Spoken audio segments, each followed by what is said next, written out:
Welcome back, everybody, to the next episode of Xenogears. In the last episode, we essentially talked to God in some form. This game's weird. I really dig it, to be honest with you. It doesn't always make sense, but I'm here for it, and I love it. So let's continue on and see what's going to happen next. Resume the game. Yes.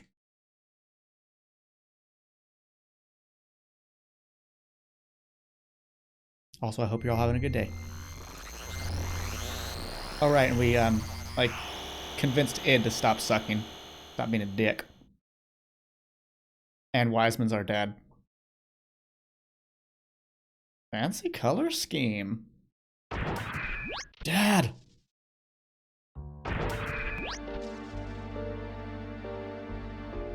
Dad, are you okay? Dad, I'm sorry. This is all my fault. No, it's not. Hey. You've returned to your own self. You've become one. Yes, thanks to you all. If all of you hadn't called out to me... Ugh. Dad? Don't worry. This is good. This is, after all, Dad? You and I must become what? What? Graf? What's going on? I reached the limit of the body I possessed on the day 3 years ago. Aw, man. I thought we just reunited with Dad, but I guess he'd taken over. I required a body that would tide me over until your true awakening. That is why I acquired the body of your father. So Wiseman has been Graf all along, and he's been in places like Shavat. Regardless of your awakening, your merging, and the inherited memories you had acquired, there was no way for you to know of this since you had lost your memory of that point. At the point in which I merged with your father. Impossible! What about Wiseman? What about father? Of course, they were just parts of me. I couldn't hold on to Khan totally. His ego was far stronger than I imagined. When my control weakened, he showed himself to you as Wiseman. Oh! So kind of like Id, there were times where Graf wasn't in control. Interesting. Go Dad. Ugh. You have awakened. This body is now useless to me. Now I must return to my original body, the reincarnation of my body that you inhabit. Stop it, Dad. I hear you, Faye. You see, he and I are one. I am Khan, and Khan is me. He has become one with us, so you too should open your heart and unite with me. Then we can go on to eliminate everything. No, I can't allow you to control me. Yeah, fight him, bitch. Oh, dude, we're floating.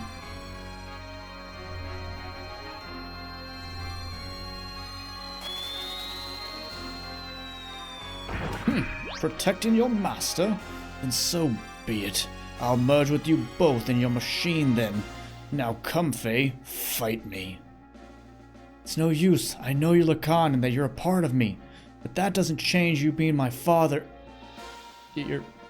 This is getting when your dad is also you and you're your own dad. Oh man, I can never really fight you. You're so naive. Why don't you understand that your naivety is what killed Sophia, what killed your mother, Karen? I already know that. That's why I swore never to run away again. That I must rescue Ellie, so don't get in my way. Wake up! Open your eyes, father! Lacan! If that's the case, then fight me. Fight me! I can't! But Emeralda can. I see, and there's no choice. Don't you leave them alone.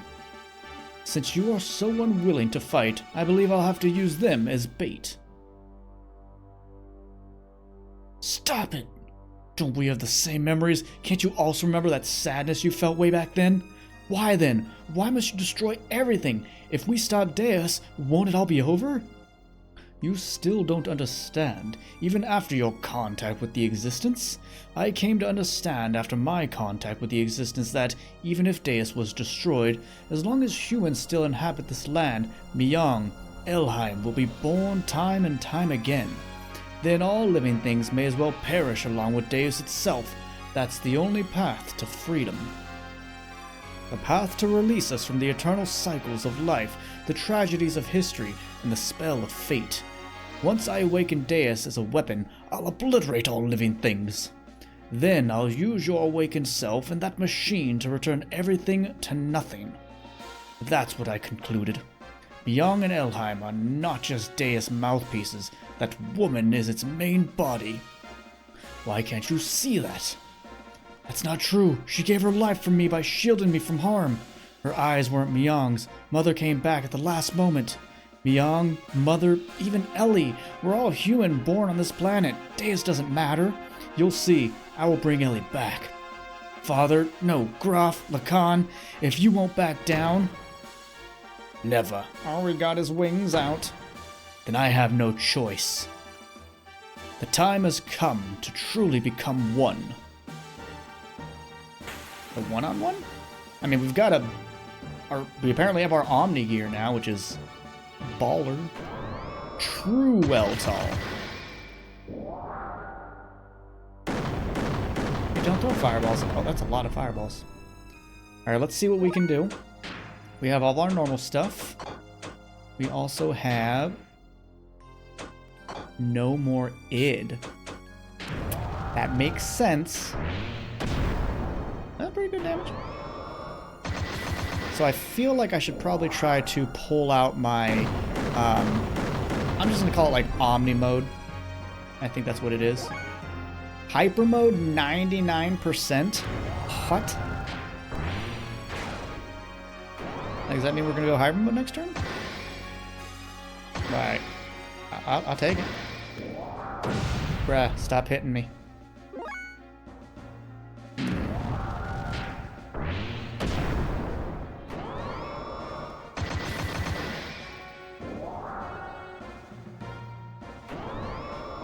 You're so fast.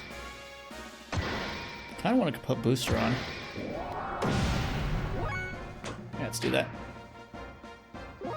Ah, perfect. Oh, we have an X now. Kishin. Don't like that sound.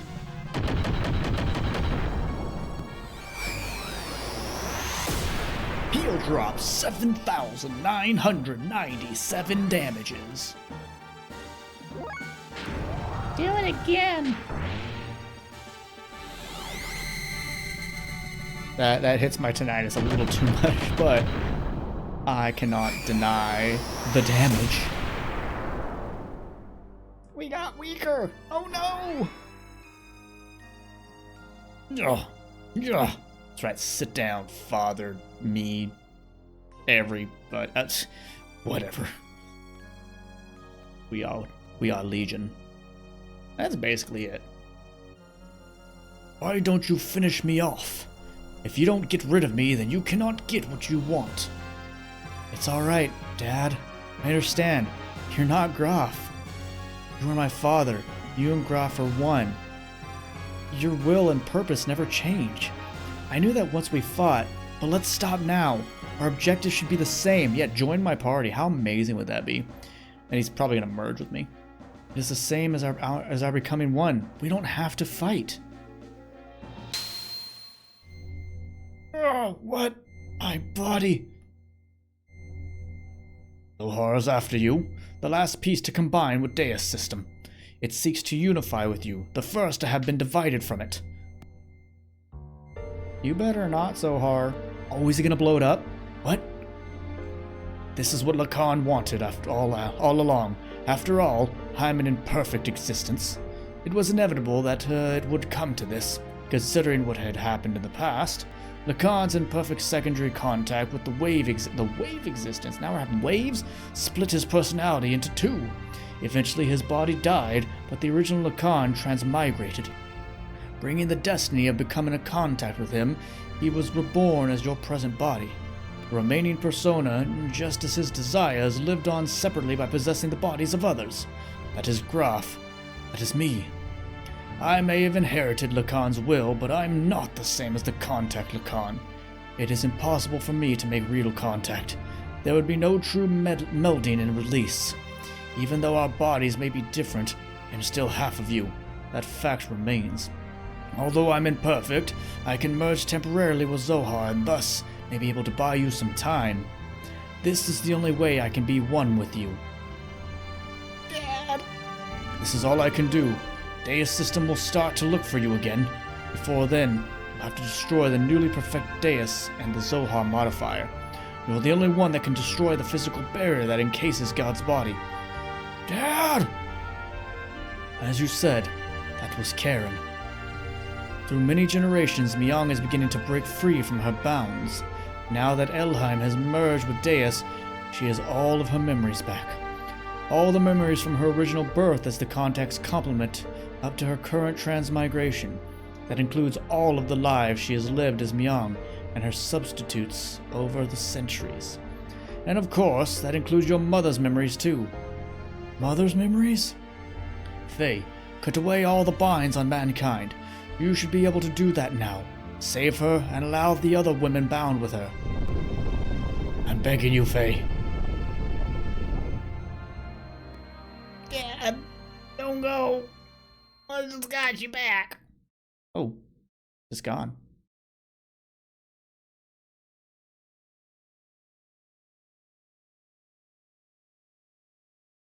Our new Xenogears is pretty cool. What's this? This pendant. Is this Sophia's? Or my mother's? It's nothing. I'm just talking to myself. Yeah, don't do that. You've been kind of insane, so don't do that. I'm sorry for all the trouble I've caused everyone. Thank you all so much. Anyway, let's get going. There's little time left now for me and for our planet. I feel like I'm really close to the end. What this place? This is where it all started. This is our genesis. Humans were born here. Long ago, Deus crash-landed on this planet in an interplanetary colony ship. In order to revive itself someday, Deus detached the Zohar modifier's core. After this core unit came down here, a single woman woke and arose from out of it. She's the mother of all humanity. After she woke, she used all of her power to bear several beings. These would become the ancestors of the whole of humanity. These were the Emperor, and the Gazelle Ministry. I thought so. Finally, she gave birth to replicas of herself to be humanity's caretakers.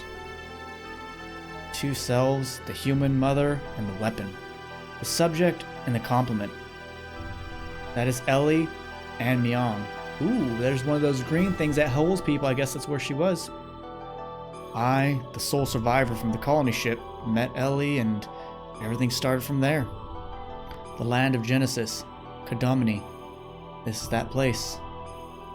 That is incredible.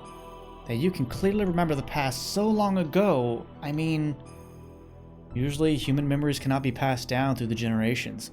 Humans do not normally have the ability to compress and store memories in their introns. But Ellie and I, and Myong, are different. Dude, I thought he said dude for a second. Dude. Due to our connection with the wave existence, that is, due to Zohar's ability to change possible phenomena, we can clearly store data in our introns. In other words, we can leave behind memories to be inherited by our descendants. Just as the wave existence is bound inside of Zohar, the information is affixed to me, so to speak, by some of the power of the wave existence. That is cool. Body's in there. Hey, what's this? This is the form from when Ellie and Myong were still one being. This is the first woman of our world. Ew! Gross. Our mother. Gross. Our mother, who art in the green tube. Hollow be her eye sockets. So if we destroy that Zohar, I'm gonna stop making BJ Wheeler, by the way. So if we destroy that Zohar thing, everything will be over, right? Yes. The source of our ether powers, and the source of power for the generators that make our gears work, it all comes from Zohar modifier, the Zohar modifier engine, which can control any potential phenomena. If we destroy it, Deus and the Seraph Angels will all be deactivated, and then we should be able to free Ellie, who has become bound to the Deus weapon system as Myeong. Right, Faye? Yeah, that's what the Wave Existence said. But then there is the downside. It will also mean that we will no longer be able to use our gears or our ether powers anymore. But I mean, the world won't be enslaved, so sounds fine to me. What are those Seraph Angels all about anyway? That odd appearance as if they lack something, as if they were neither living beings nor mere weapons. Zohar senses the human consciousness and incarnates the Seraphs. Human consciousness? Zohar itself involves the principle of uncertainty. The observer's perception of Zohar determines the entity it actually becomes. In other words, I believe that those angels are incarnations of the spirits of people, the people who have been absorbed by Deus to become parts of it. So, what merit is there for them to gain in eliminating all of the civilization? Is it some kind of hatred for those humans who have survived? Of course not. Those people who were created and assimilated as parts of Deus would not have such intentions. Try to remember that Ellie, when she became young, said, "The creations of God will someday be a hindrance. That is why they must be eliminated." Yes, that is why Merkava is being used to begin the destruction. But Deus is not following its programming of exterminating all of civilization. The Seraphs, which are terminal interface weapons of Deus, are using their bodies composed of nanomachines to absorb massive numbers of people regardless of whether they are dead or alive. It is not discriminating between the mutant and the non-mutant people. This is highly peculiar. The fact that the people who are meant to be destroyed are being taken in as well, that is the absolute opposite of what it is being supposed to be doing. Maybe there aren't enough parts. That is unlikely. Aside from those bodies that were destined to be parts for it, Deus, who has already acquired the abilities of the nanomachines, can just about use any material. To construct its body, it is obvious.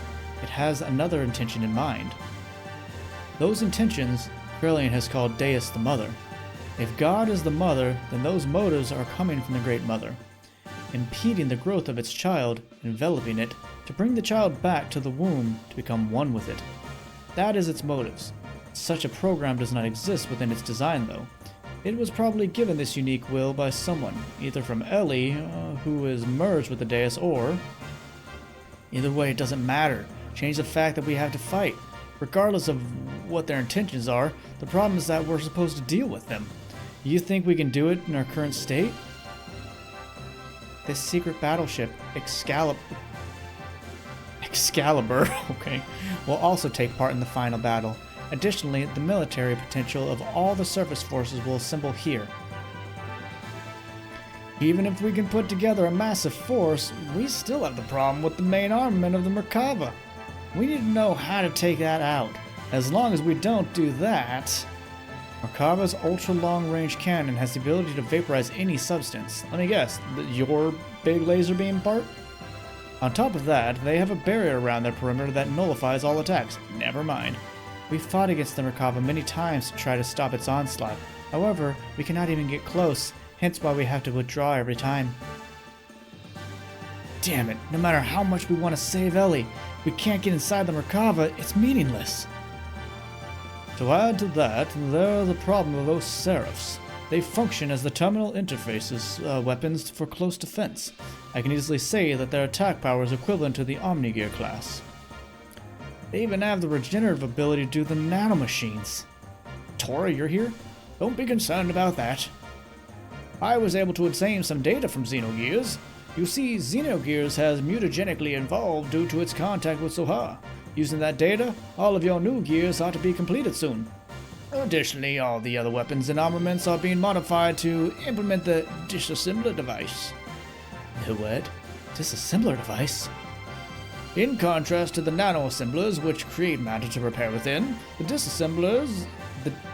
I think that's a typo. The disassemblers have the ability to dismantle or destroy matter. They can even deactivate the nanomachines, restoring ability by disengaging their repair programs. You keep those away from Emeralda. This should be sufficiently effective against the Deus Seraphs. Alright, even if we can deal with the angels, just how are we going to deal with that Merkava? We can't even get close to that thing. There's no such thing as a perfect defense. There is a way. Look over here.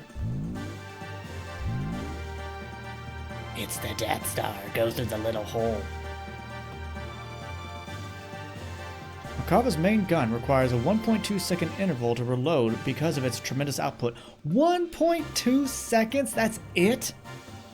Upon fire, and although it is only sectional, there will be a portion of that barrier that will be opened. There is a 1.87 second delay before the barrier forms in the area. If we can use this window of time to target and destroy that cannon, it will be possible to close in on it.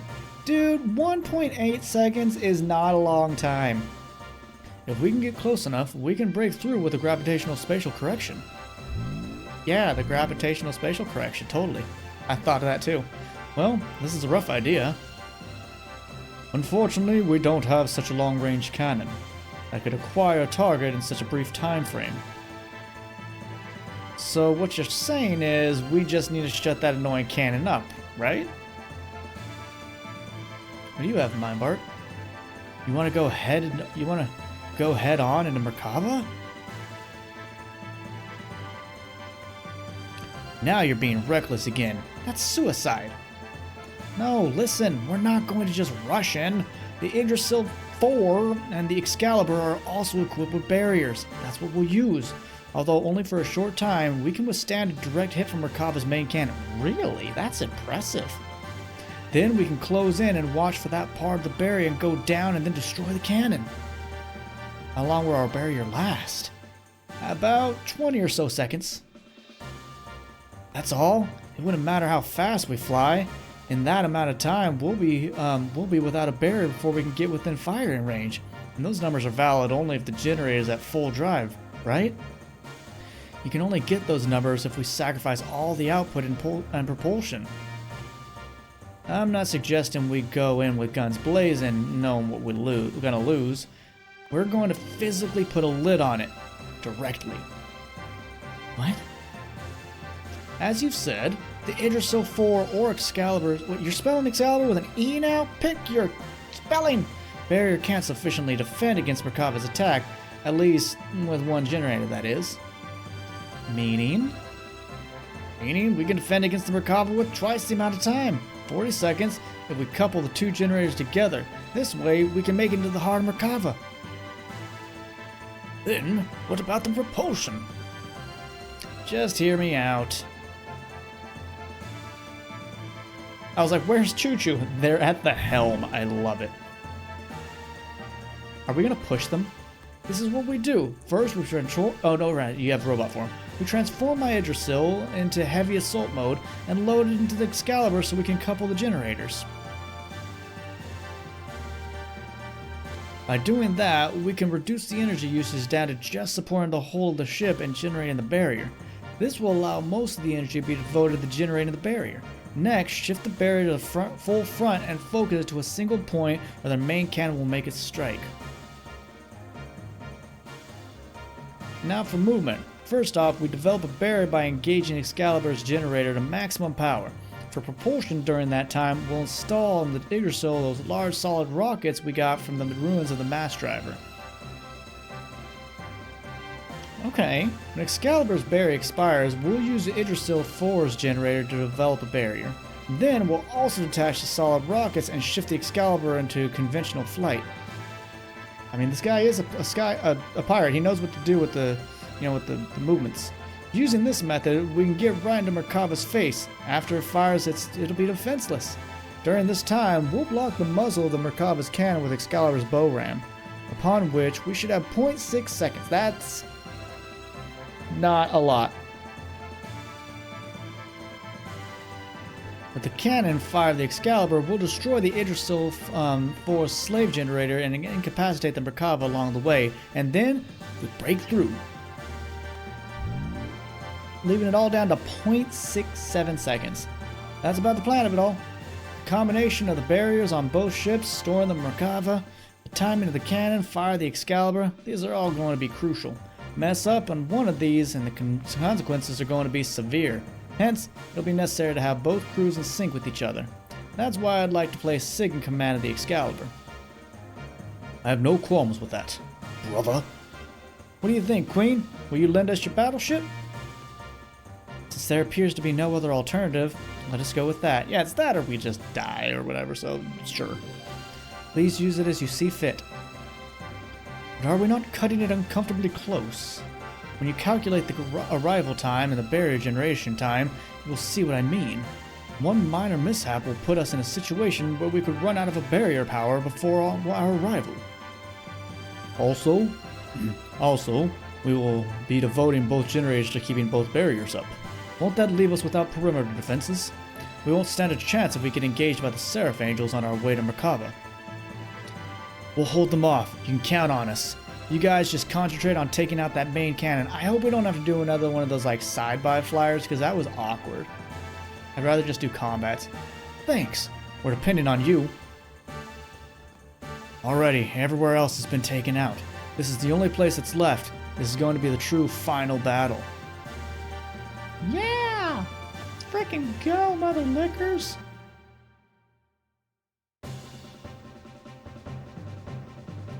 That's right, sit in your chair. Whoa, that looks cool. We set out to silence God's Ark, Merkaba, which is the epitome of offensive and defensive power, and then storm inside it. We initiated the operation to destroy Zohar.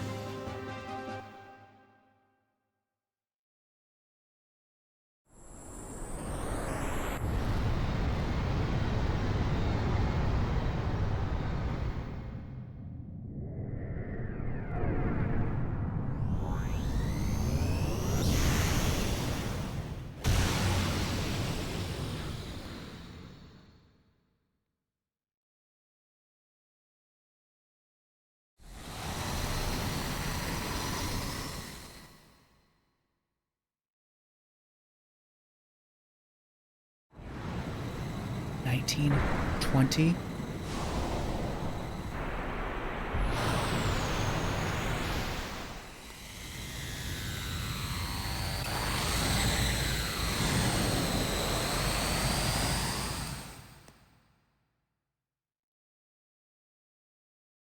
$39.40. I guess I should have stopped counting during the silences.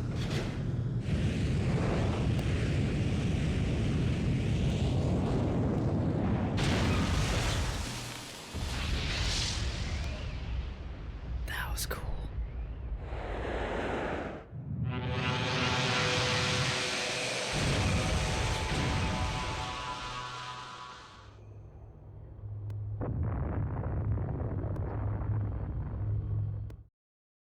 God, Bart, you did it.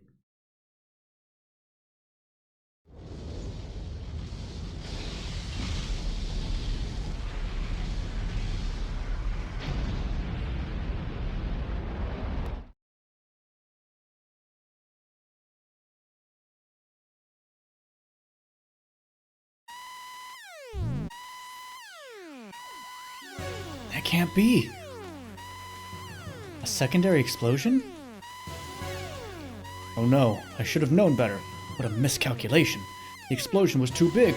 It reacted with the main condenser right under the main cannon, and induced a secondary explosion. How could I have been so stupid? I'm not following. You mean we overdid it? Oh, I love this track so much, it's so fucking epic, let's go! Why did I not realize it sooner? This means we might have... Oh no, Ellie. She's fine. Oh my gosh, Ellie! What is it? This time? Hey, Satan! What more is going to happen? Something is happening in the center of Merkaba. What could it be? Another cutscene, perhaps?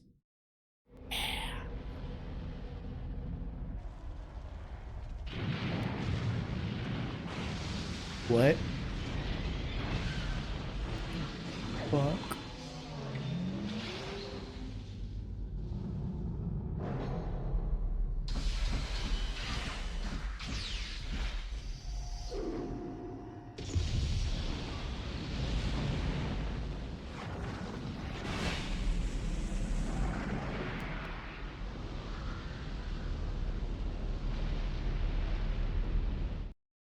That kind of feels like we lost. Gonna lie.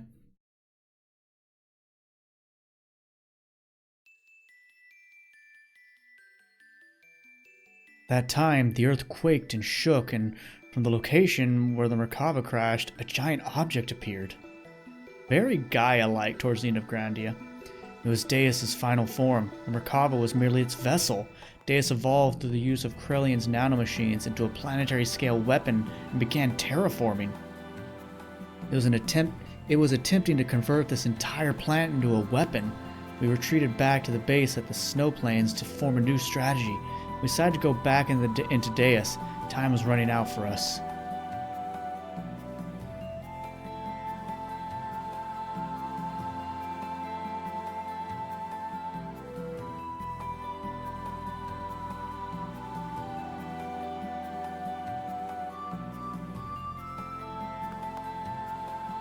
Wow. Shoot, I bet you the next part's just going to be a massive bit, so I don't want to just, continue. So folks, we're actually going to call this episode here. Thank you so much for watching, and the next one will continue from where we are. Do take care of yourselves, but until next time, bye-bye for now.